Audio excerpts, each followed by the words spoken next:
दरम्यान बीडमधील लोकांना फसवण्याचा खेळ सुरू आहे असा आरोप संजय राऊत यांनी केलाय। आरोपी पोलीस आणि राजकारण्यांचे एकत्रित जेवणाचे फोटो येत आहेत, बैठकांचे फोटोही समोर येत आहेत। भारतीय पक्ष ज्या पद्धतीने आपल्या माफिया मित्र पक्षांना सांभाळण्याचा प्रयत्न करतंय त्यामुळे संपूर्ण महाराष्ट्राचे माफियाकरण होईल असं संजय राऊत म्हणाले। तर बीडमधील संपूर्ण पोलीस खातं बरखास्त करा अशी मागणी त्यांनी केली आहे। संतोष देशमुख हत्या प्रकरणाचा खटला बीडच्या बाहेर चालवला पाहिजे असं ते म्हणतात। तर SIT मधील प्रत्येक पोलीस अधिकाऱ्याची तपासणी केली पाहिजे अशी मागणी संजय राऊत यांनी मुख्यमंत्री फडणवीस यांच्याकडे केली आहे। बीडमध्ये खेळ चाललेला आहे लोकांना फसवण्याचा। ज्या पद्धतीनं आरोपी पोलीस राजकारणी यांचे एकत्र जेवणावळीचे फोटो येत आहेत,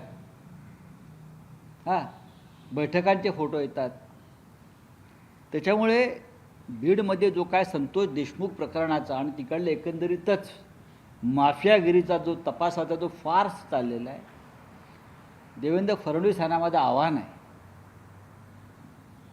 की भारतीय जनता पक्ष ज्या पद्धतीनं आपल्या माफिया मित्र पक्षांना सांभाळण्याचा प्रयत्न करत आहे त्याच्यामुळे संपूर्ण महाराष्ट्राचं माफियाकरण होईल। माझं गृहमंत्र्यांना आव्हान आहे की बीडमध्ये संपूर्ण पोलीस खातं बरखास्त केलं पाहिजे आणि बीडमधला संतोष देशमुखचा जो खटला आहे हा पूर्णपणे बीडच्या बाहेरच चालवायला पाहिजे। आणि दुसरं म्हणजे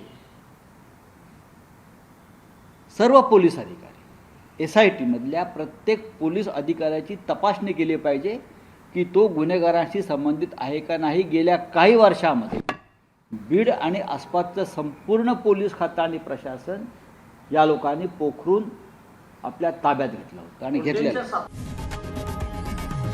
लोकशाही मराठी ऐका, पहा, जागरूक रहा।